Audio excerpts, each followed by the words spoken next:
Time to char up that grill because you're challenged down at the card pool. I'm your host, Stu. And I'm Kyle. And today we're taking a magic moment and we're going to be diving into Boros for Commander. Exactly. The red and white slice of the color pie in Magic really seems like it just hasn't been explored to its full potential. I know it always bothers me as a Commander player when I want to play those colors.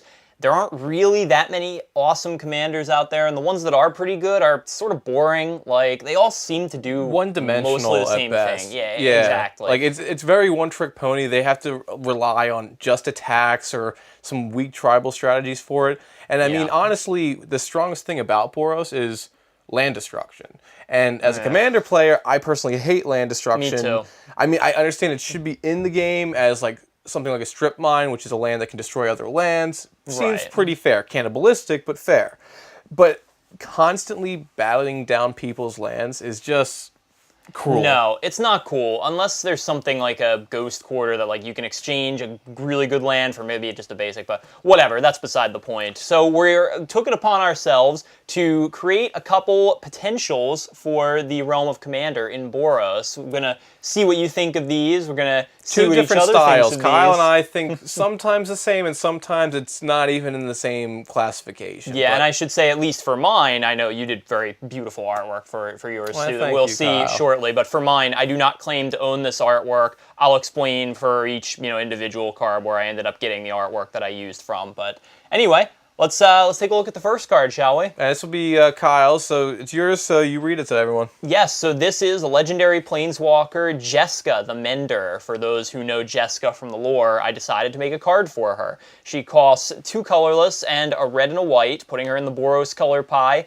She has 4 starting loyalty and 3 abilities, so +2. You may play target exiled permanent this turn. If you don't, at the beginning of your end step, draw a card, and Jeska deals 2 damage to you. Then -3, exile a card from your hand or a permanent you control, and return target non-land permanent from your graveyard to the battlefield. And then her ultimate, -7, target player exiles cards from their hand and permanents they control until they have the same number of each as another target player. So there's Before you even dive into this, I want to say the one thing I do like that you did right off the bat is I like how it's 4 for 4 for the loyalty, and it can go up. So it's outside of the realm of a lightning bolt, which I mean is typically I'd say is the standard for Planeswalker. It has to have at least a little over 3 starting loyalty, depending on the mana cost. And I'd say for this one, 4 is definitely fair. Yeah, and obviously I couldn't put the rider on here for Cardsmith that we used, but obviously Jeska in this case can be your commander. That was kind of the point of designing this card. And it's actually quite a bit of a story as to how I came to this idea, but to make it short, I was trying to rack my brain to come up with different things, elements that red and white shared besides a love of attacking people, which is what they generally do. Yeah, very aggro. So I was thinking of all of these different things, and I realized something, that white has a lot of exile effects, like Path to Exile, Swords to Plowshares, things that exile other people's things that are a problem. Even Merciless Eviction, which is in white, black and white, but it still pertains to that. Yeah, white exiles things a lot. Red, strangely enough, also plays with exile a lot in that they, these days anyway, have a lot of impulse draw, meaning, you exile a card and then you can cast it that turn or something like that. So from that, I realized, red and white share a love of exiling things. So how could I convert that into just some kind of card? And I kind of went back to my love of playing the game of Magic in general. One thing that I love to do is steal other people's cards. And I was like, what if I designed a Boros Planeswalker that could steal other people's cards that were in exile? And so I was trying to come up with a character for it. And for those who are very familiar with the Magic lore, Jeska, the Planeswalker, was the one who basically gave up her life to cause the mending of the entire multiverse that fixed all the time rifts and all of those problems. Allura block then? No, this was like the time spiral block. Way before that. So it's a long story. But suffice to say, Jeska, I called her the Mender because she was the one responsible for the mending that fixed the multiverse. And I tried to show that in that she plays with exile. It sort of plays with the theme of the universe is falling apart and she can put it back together, that kind of thing. Yeah. Right. So anyway, that point in my book there for flavor. Yeah, so that first ability, and obviously she works really well with other cards that exile things, so they work nicely in conjunction with her. So that first ability, I wanted her to have some kind of generic card advantage ability that was with a little bit of interest tacked onto it. She can just draw you cards. Of course, she does damage to you for the privilege, And that's but she something can that they just draw need. you cards. Boros needs some form of draw. Like blue typically is known Right. for it, and I mean, obvious reasons why. But I like the idea. Red can sometimes draw you cards at a cost. Same way Right. as black. Black can draw you cards at a cost. I'd Yeah. say it's fair. I'm not terribly thrilled about the first ability, but I'd say it's fair enough as in a Commander world. But notice I said you can play target exiled permanent this turn, so permanent includes lands. So if you exile somebody else's lands somehow, you can play them for yourself. Because you're not casting it. Right. Okay. And then also I kept it to permanence because I don't know, just something about her theme made me like, I don't want her to be able to cast exiled instants or sorceries. Well, that there's seems some like too much. exile themselves, like Yawgmoth's Will. Right, that Being seems able like too much. Well, and then it doesn't put it back into the graveyard. So Yeah. I mean, you took out a little bit of a niche where it's like if it's exiled, you can keep Yeah, getting she it. only really plays with permanence. That's the thing. I like that. All right. Yeah, and then the -3, I wanted her to have an ability that feeds into the first ability with exile, but also could recur something from the graveyard. Hence, I came up with this ability where the cost is an exile, but then you get something back from the graveyard. I like it. I mean, so the thing is that it makes it so if there isn't anything exiled, the second effect, it's going to be slower, especially on turn 4, and if you're not in the colors yet, which again, Boros has sometimes problems with Right. adjusting with its mana. So it doesn't seem like I'd think this right now off the top. It seems like it'd be the aggro #1 deck, but it no. seems like it'd be an improvement for Boros right now. No, it'd just be a completely bizarre new form of Boros deck, which I really like the idea of. And also, it plays very well into the whole red impulse draw thing, because whenever that happens to you and you exile a card and you can't cast, you're like, oh, this sucks, I can't use it. Yeah. But she allows you to use them whenever you want, which is great. And then I won't go into it too much longer, but last but not least, I designed her ultimate effect because I was trying again to rack my brain for an ultimate that I hadn't seen on a Planeswalker yet, and I thought of the white card Balance, and there's a couple different versions of Balance that have been made, and I was like, balance effect. That's what And that's a hasn't been done yet. very white effect, Yeah. typically. Or like in red has a way of taking out all the artifacts or Right. creatures inherently for that. So it makes it so the board gets balanced in a Yeah, perspective. you attack someone's hand, you attack their field, so they, and again, in a multiplayer game, you don't have to pick yourself. You could pick somebody else who's at a disadvantage and someone else who has a massive advantage and kind of even things out between them. And again, exile feeds right into her other abilities. I like it. It's not a horrible card. Although the one thing I would like gee. about this, well, all right, no, I'm saying it's fair. Sometimes you like to make very overpowered things. I'd say this is a very fair, modest card. But also, I like the iteration where like you go ahead and you play a Banishing Light or an Oblivion Ring or an Oblivion Stone. Yep. All right, I'll pay 3, do this. It's exiled. I'll drop my commander and I'll take it. Right, exactly. I like that kind of iteration. I just thought of it now. No, It seems like it's an anti-meta kind of card, and I gotta say I like those. So let us know in the comments, how does this one rank? If you want to tell us which one's your favorite, we got 3 more coming. I have 2 and Kyle has 1 more. So Yeah, I wasted a lot of time explaining the backstory on this one, so go ahead and yours. it's all good, dude. I'm only judging you. But yeah, I'm gonna go and we'll bring up. I have one that's a female as well.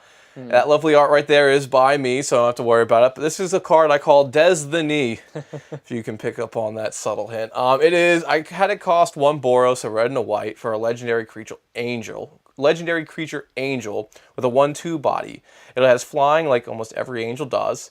It has the other effect of whenever you cast an enchantment, you may discard a card, and if you do, draw a card. So an impulse draw kind of style like you had. And lastly, if you pay 1 in a Boros, sacrifice an enchantment you control, exile target creature an opponent controls until Des the Knee leaves the battlefield. So the main thing I really liked about red and white, or red itself, is that red has super strong enchantments, which typically is usually associated with white, and enchantress decks are green and white. Right. So red's always had strong stuff there. And I mean, a lot of them are hidden in the past. Like us digging through old sets, I've kind of been like, Oh, yeah. that's an incredible card. That's an incredible card.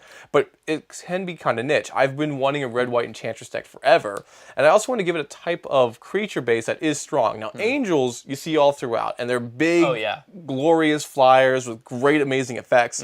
I kind of wanted one that was kind of pseudo-outcasted. out on the lines, like it's not really doing much. It's more or less there as like a support thing, and the commander is usually a support card for what the deck does. Well, and I do like the fact that this is so low costed. I like aggressively costed commanders, and I wish the stats were maybe a little bit higher. Like, I think you could have maybe pushed this to being like a 2/3, but not it's for fine. what I wanted to do. But I mean, I wanted it to be low casted, so like you can get it out soon enough and then cast an enchantment, not the other way around. I don't want you to deplete the hand before you get it, because then you're not getting your hand back. Right. And then, but also by doing that, inherently, let's say you turn 2 her out, and then turn 3 you will say Banishing Light for sake of argument. Turn 4, that will be when you'd actually be using her effect, because I think the draw is the important part here. And since it has to be casted, cheating enchantments into play doesn't do anything with auras like you see with certain cards, being able to just put them into play flat out. So I think it makes it a little bit fair. It's a quick card. It can keep you aggressively well-paced with fast decks, and Boros needs that. And I didn't want to make it so you could target your own creatures with the sacrificing enchantment. Yeah, that leads to all kinds of messy situations. Yeah. But I did want to make it so like whenever this creature left, they could come back. Right. So it makes it so like they don't It's fair. necessarily want your commander to leave if you're holding something back like a Blight Steal, or if you're holding something back like somebody else's commander repeatedly. So it can... I thought it had interesting political iterations with how it could work in this stuff. And yeah, it's very interesting. I really also think that a Boros Enchantments commander is something we definitely need. And this is pretty cool. Like, this ticks most of the boxes for me. It's evasive and aggressive, which I very much like. It has the ability... Sacrificing enchantments is an interesting cost, and then being able to exile threats, I like that a lot. And then also the just generic card draw advantage, I like that too. And again, with the discard and then draw, it's very flavorful for red and white. It's very much suits what has been done before, and I like it. I really do. I appreciate it, Kyle. I thought for sure you'd hate it, or at least the name. So. Well, no, it's okay. I'll give you a pass on that. And like I said, the art is, impressive. It's better than what I could draw. I appreciate it. And I should say, going back to my previous card, Jessica, I actually pulled that one off a Pinterest board. From fan art of something or other, but the credit is actually on the bottom of the card, so you can see I credited. And we can link it in the video. There. You guys can probably find it down in the description below as well. And this one, on the other hand, by a secondary one here, this art I actually pulled straight from another Wizards of the Coast card, which I will go over in a second. So my next commander here is Daria, Sky Knight Captain. Now, Jessica was a legendary. I mean, Jessica was a mythic. Well, she was a mythic and a planeswalker, so I wanted to make a rare to correspond with it that kind of toned down the power level a little bit. Okay. So this one is a bit more along the generic Boros lines, but still has some interesting things you can do with it. Anyway, she also costs 4, 2 colorless, 1 red, 1 white again. She is a 4/3 human soldier with vigilance. Tribal relevant there. Whenever Daria, Sky Knight Captain enters the battlefield or attacks, you may exile another target creature. If you do, return all other creatures exiled with her to the battlefield under the control of their owners.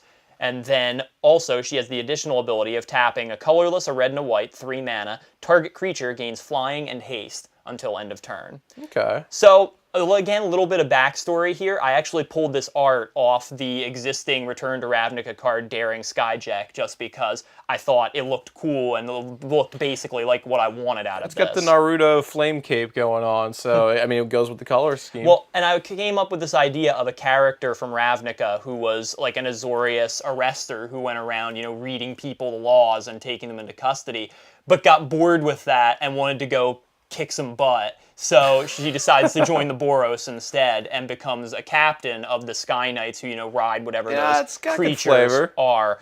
Anyway, so I came up with the vigilance, and the body was pretty much there, this as a granted. I actually downed her to a 4/3 from being a 4/4. I thought that was a little too intimidating. Yeah, for vigilance. But you are sticking with the Boros attacking theme here. This one, yeah. Well, the flying and haste and costing 3 exactly like that, that's a direct callback to Sky Knight Legionnaire. Or copying my card base right there. I mean, you pretty much have almost the same makeup as me. Well, Sky Knight Legionnaire from all the Ravnica sets it's been reprinted in so far was a 2/2 for 3 like that with flying and haste. So I figured she's the captain of the Sky Knights, gotta have that ability. Get a little bit buffed, yeah. Right. So the other ability, though, is it's part hate on other players, but also I wanted to make a Boros Blink commander, which it's slow. and it could take a does little have time. elements of Blink and but White. I made sure you can exile your own things and then bring them back, not only when she comes into play, but when she attacks. So yeah, timing will be key, and it's definitely interesting. And I like how you can also make it so you can give that red kind of effect on the bottom there, which is always like giving haste and making it go right in for an aggro kind of style. Yeah. The flying's an added bonus; it keeps it in the white kind of style. Blink's interesting. I mean, we see white have blink effects, like what's the Eldrazi, where like you go ahead, you pay 3, and you just Eldrazi Displacer. Eldrazi Displacer. We also see cards like Sudden Disappearance, which are like instants and sorceries out there that Yeah. white has. So, I mean, taking it into a red flavor with that, we see it in blue, we see it in green, blue, like Bants. Yeah. So, seeing it in red, I think it could be deadly. I mean, I'm glad you didn't make it a goblin because there's tons of goblins with ETBs, and then I'm tired of seeing just traditional goblin decks. So this is refreshing. You can do a tribal build with the human or soldier aspect, exactly. and I think it's decent. It's lower costed, which you typically don't see those. You see it with the angels who are like 6 to whatever mana. Originally I created this as a 5-drop and a 4/4 with vigilance and these abilities, but I downgraded her stats a little bit because I figured that comes out too late in the game for it to be all that powerful. So I wanted her to be a little more aggressive than that. And the ability, I kind of thought of it as, she's flying around on this griffin creature or whatever, and it like carries a cage with it to like capture the lawbreakers. But you can only fit one person in there at a time. So every time she takes one person prisoner, she has to let another one go. Hence the ability. I like the flavor. I mean, it would go with a lore if there was a lore for it. Yeah. So I like that.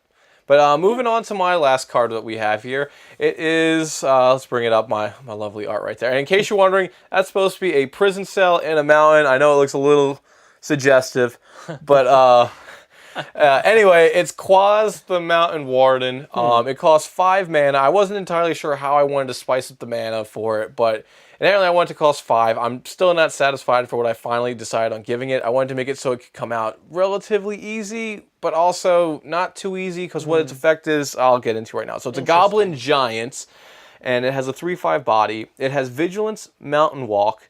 Players can't cast more than one spell each turn. I can't even read the own card I wrote. And players must attack each combat if able. No more than one creature can attack each combat. So this is a prison-style card, and the reason why I want that is because Boros is always behind.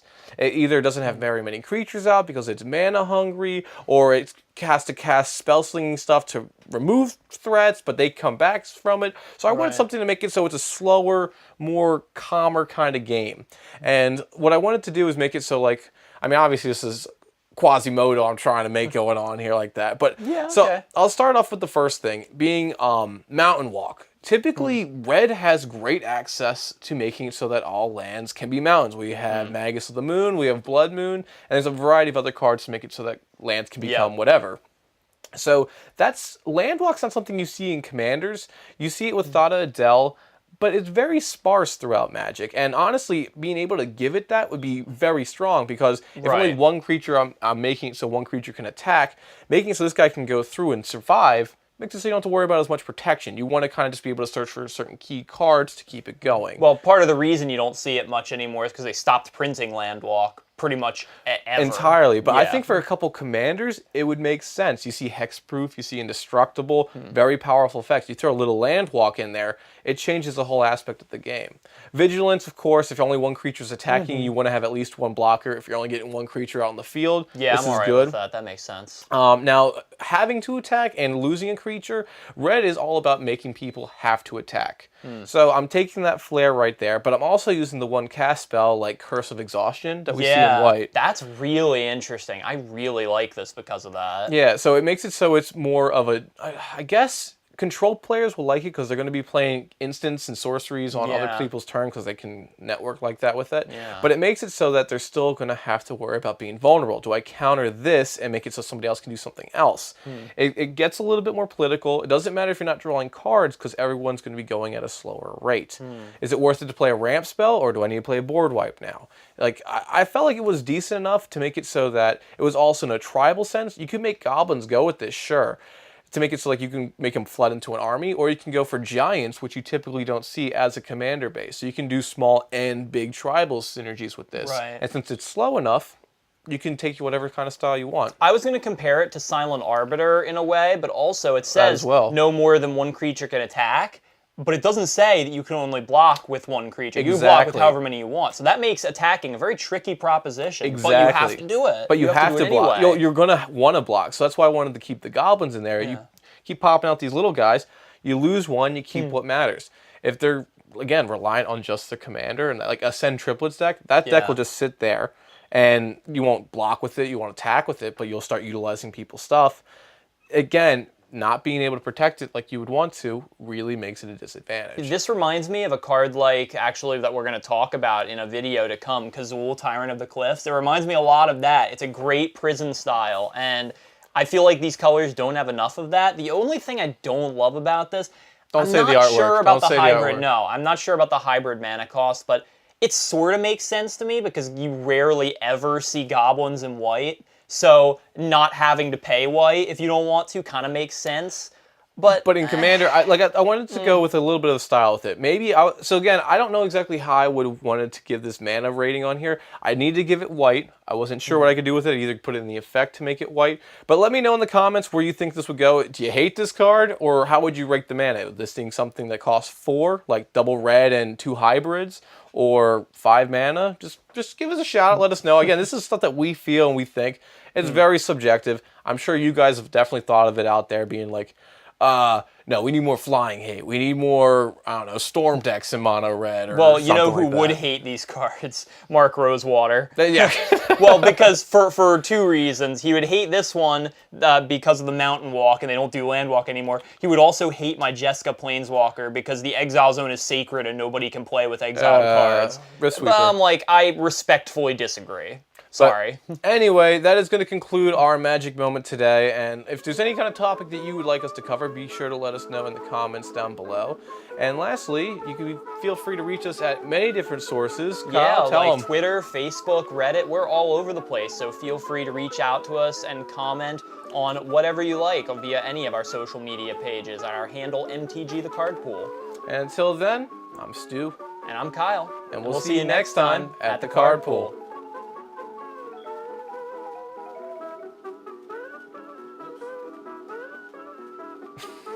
Ha ha ha.